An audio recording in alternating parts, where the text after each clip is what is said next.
یہ چیزیں ہم لوگوں کو ابھی آپ نے N95 کا ذکر کیا، کیا اسپیسیفک ہے کہ ہم یہی ٹائپ ماسک پہنے تو بچ سکتے ہیں یا ہمیں کوئی بھی ماسک اس سے بچا سکتا ہے؟ نمبر 1 کیونکہ دے آر ایکسپینسو اور ہم سمجھتے ہیں کہ ہمارے ماسک کوئی بھی پہن لیں، اگر آپ افورڈ کر سکتے ہیں N95 اور آپ کا لنک بہت زیادہ لوگوں کے ساتھ ہے تو N95 ویسے ویلڈ تو کافی دیر تک رہتا ہے، اس کو آپ مہینے تک یوز کر سکتے ہیں۔ اگر آپ افورڈ کر سکتے ہیں تو ہر تیسرے چوتھے دن اس کو چینج کر لیں، لیکن اگر آپ N95 نہیں پہنتے تو ڈبل کپڑے کا بھی ماسک پہن سکتے ہیں۔ امپورٹنٹ یہ ہے کہ کسی کی ایئر اور سپلیش آپ کے منہ پہ ڈائریکٹ سانس کے اندر نہ چلی جائے، سوشل ڈسٹینس اتنا رکھا ہو کہ مجھے پتا ہو کہ جب میں بات بھی کر رہا ہوں تو اس تک نہیں پہنچے گی۔ بس یہ چیزوں کو ہمیں کنٹرول، ہاتھ واش کرنے ہیں۔ ایس او پیز میں سمجھتی ہوں، کل میں ایک I was wondering on one point Abuzar کہ میری کسی جاننے والے کو کرونا پازیٹیو آیا اور وہ آنٹی کبھی گھر سے باہر نہیں گئی جب سے یہ لاک ڈاؤن شروع ہوا۔ سو آئی واز جسٹ ونڈرنگ کہ کیسے ہوا؟ تو پھر یہ ہوا کہ ایک تو لوگ جو آ جا رہے ہوتے ہیں گھر سے، دوسرا آپ کوئی بھی چیز باہر سے جب لے کر آتے ہو، چاہے وہ کوئی گروسری آئٹم ہے یا کچھ بھی ہے، کیونکہ یہ بھی کہا جاتا ہے یہ وائرس جو ہے وہ پلاسٹک کے اوپر، گتے کے اوپر ڈفرنٹ ٹائم فریمز ہیں جتنے دیر تک یہ زندہ رہ سکتا ہے، تو اس سے بھی کیا آپ کو ہو سکتا ہے یا نہیں ہو سکتا؟ دیکھیں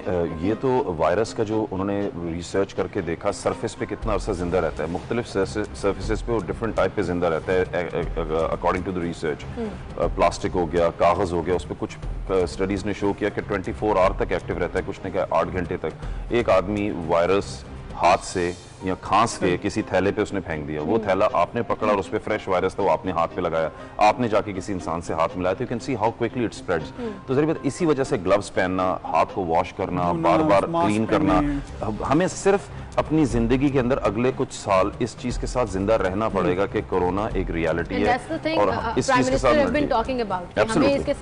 رہنا ہے اور اس کے ساتھ سیکھنا پڑے گا۔ جی جی، اور آپ نے جو نیوزی لینڈ کی بات کی، دیکھیں یہ بڑا امپورٹنٹ انڈرسٹینڈ کرنا کہ نیوزی لینڈ ایک ایسا آئیلینڈ ہے جس کے اندر لوگوں کی ٹریفک بہت کم ہے، ایک چھوٹی پاپولیشن ہے، ڈسٹنس پہ رہتے ہیں، اور ان لوگوں کے پاس وہ فیسلٹیز اور اویلیبلٹی تھی کہ وہ کر پاتے۔ آج آپ ذرا ایک دفعہ لاہور بند کر کے دکھائیں، پورا لاہور ہم کر ہی نہیں پائیں گے۔ We are a very different,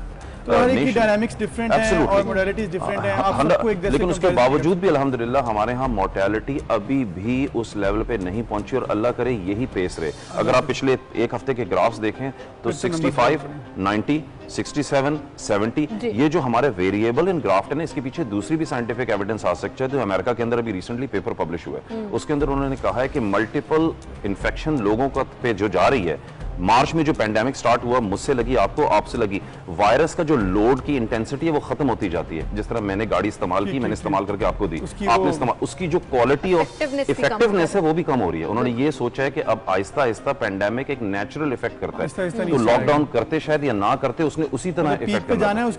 absolutely اس کی جو کوالٹی ہے وہ خراب ہوتی جاتی ہے جب وہ ملٹیپل لوگوں میں جاتا ہے۔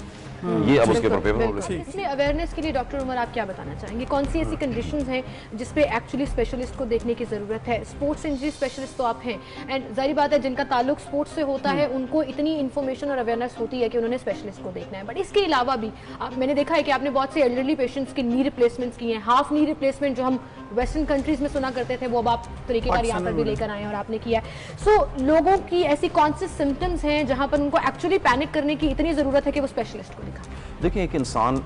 انسان کی ایج ہوگی ہے 50، 52، اور وہ دیکھ رہا ہے کہ وہ چلنے میں لنگڑا رہا ہے، وہ دیکھ رہا ہے کہ وہ بستر پہ سوتا ہے تو اس کو رات میں درد ہوتا ہے، وہ دیکھ رہا ہے کہ وہ واش روم جاتا ہے اس سے بیٹھنا مشکل ہے، ایک نیچرل سی بات ہے اس کو یہ چیز فیل ہو جائے گی میری نی میں خرابی ہے۔ اب اگر ایک انسان کی نی اسی کی ایج کا آدمی 10 کلومیٹر چل رہا ہے اور وہ ½ کلومیٹر بھی نہیں چل پا رہا، تو اس کا مطلب ایک تو یہ الارمنگ سائن ہے کہ اتنا زیادہ پین ہوگا اس کو کہ وہ ریئلائز کر جائے گا کہ میرے گھٹنے میں، میرے شولڈر میں، میرے کولے میں، میری کمر میں درد ہے۔ پھر اس کو چاہیے کہ سب سے پہلے وہ جا کے اس چیز کو انویسٹیگیٹ کرنے کے لیے خود سرچ کرے۔ اب تو سوشل میڈیا اتنا مشہور ہو چکا ہے کہ گوگل میں آپ صرف ڈالو نی آرتھرائٹس اسپیشلسٹ، آپ کو 1000 لوگ مل جائیں گے۔ امپورٹنٹ یہ ہے کہ آپ نے بھی اونرشپ لینی ہے اپنی ہیلتھ کی۔ اب بنسبت یہ کہ ان نیسیسری دوائیاں کھائی جائیں، آپ ایک ہی دفعہ جا کے اپنے اسپیشلسٹ کو چیک کروائیں۔ اچھا ایسا تو نہیں ہے کہ لوگ کامنلی مسٹیکن ہو جاتے ہیں جوڑوں کے درد کو لے کر اور اس طرح کی؟ بہت زیادہ پاکستان میں بڑا کامن ہے، پیشنٹ میرے پاس آتا ہے کہتا ہے سر میرے جوڑوں میں درد ہے، میرا گیپ ختم ہو گیا، میرا گیپ بڑھ گیا۔ حالانکہ گیپ بڑھتا نہیں ہے، گیپ ختم ہو جاتا ہے، یہ اپوزٹ کہتے ہیں میرا گیپ بڑھ گیا۔ جوائنٹ کے درمیان جو سپیس ہے وہ کم ہونے کے بجائے